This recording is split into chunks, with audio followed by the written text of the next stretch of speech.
Un stade comble à Waterskei, 19 000 spectateurs.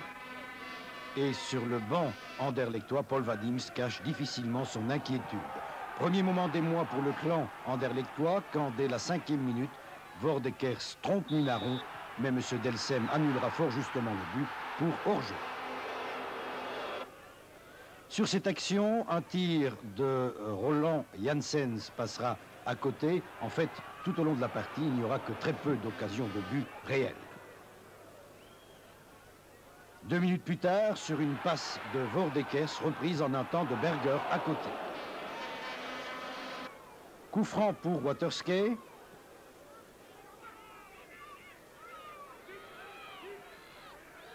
Un centre de Piet Janssens obligera Munaron à sortir devant Vordekers.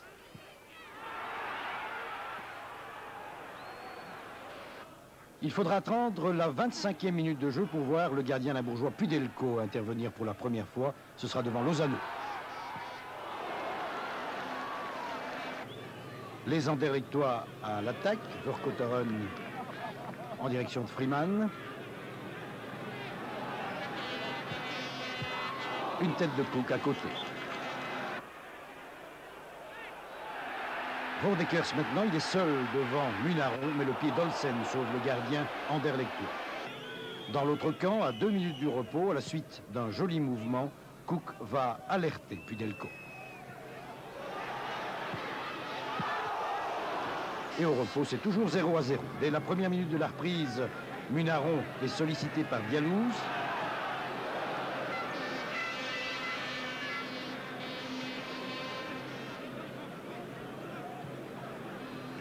Un tir de loin de Vliegen ne présentera aucun danger en réalité pour Munaron.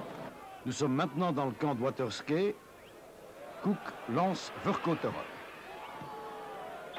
Vercotteren encore à Vandenberg et Pudelko sort devant Lozano.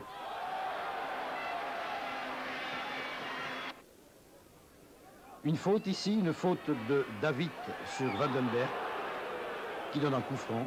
Coup franc botté par Cook à côté.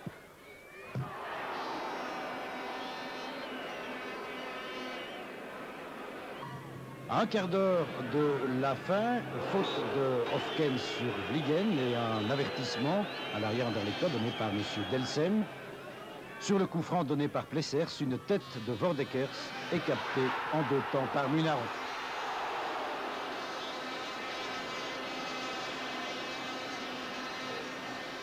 Nous sommes maintenant à 9 minutes de la fin, c'est toujours 0-0. Une faute de David sur Brill. C'est le coup franc, un coup franc. Vous allez le voir donné par Vercotteren et qui va amener le premier but de la soirée. Un but signé Vandenberg. Le voici. Et que nous revoyons maintenant.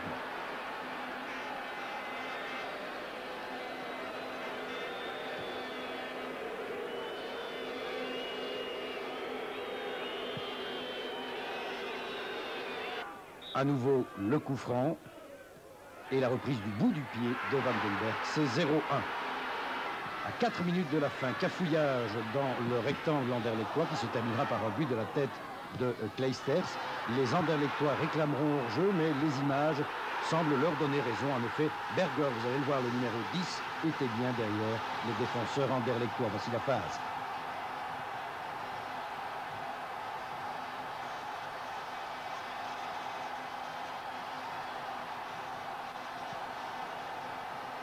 Le but a donc été accordé, but que nous revoyons encore un score final 1-1.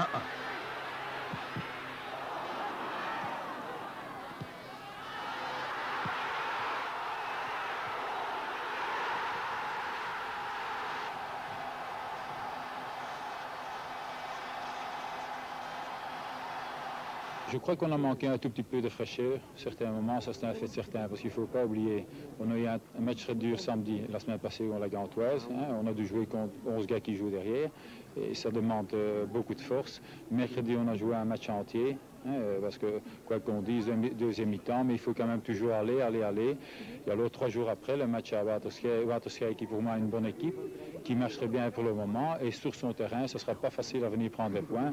on peut s'estimer heureux avec un point. Seulement, il y a toujours le 0-1 à 5 minutes de la fin. C'est là un peu la désillusion des joueurs et moi-même.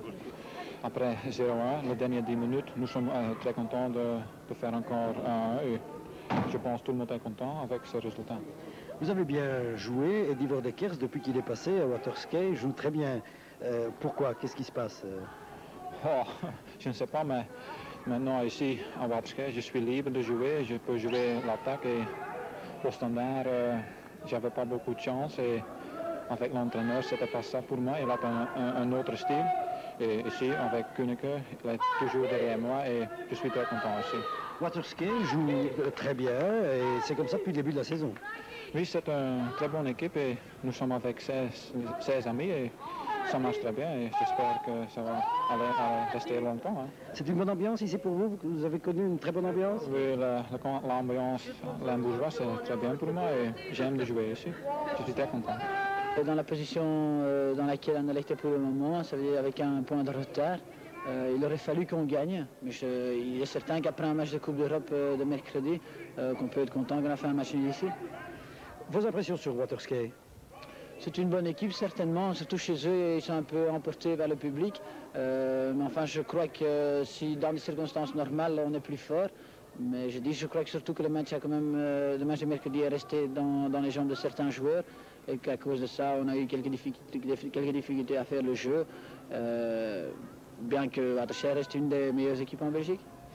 Ils sont tous des amis et beaucoup de joueurs ont encore un travail après le football et quand même, les joueurs savent bien que les résultats qu'on a fait jusque maintenant, c'est un peu anormal. Personne n'avait pensé qu'on jouait le top jusque maintenant. Mais on y est et on veut y rester. Ça reste un petit club, et ce que je dis là n'est pas péjoratif, mais ça reste un petit club, un club d'amis. Oui, surtout en vue des joueurs, oui. Mais je crois que les dirigeants, quand même, essayent d'avoir une équipe dans quelques années, une équipe grande en Limbourg. Et ça devait être Waterskei, normalement. Je crois qu'on a eu un match très intéressant, un match au finish avec un résultat équitable, d'après moi. Waterskei a égalisé tout à la fin, mais tout compte fait, je crois que c'était mérité. Est-ce que vous avez tiré des enseignements sur cette partie au niveau de l'équipe nationale, bien sûr? Je viens plutôt voir les joueurs que je pourrais éventuellement employer en dehors de mes titulaires à part entière. Et j'ai vu aujourd'hui un très grand match des Kleisters aux libéraux. Également pour moi une seconde mi-temps très impressionnante de Ludo Cook.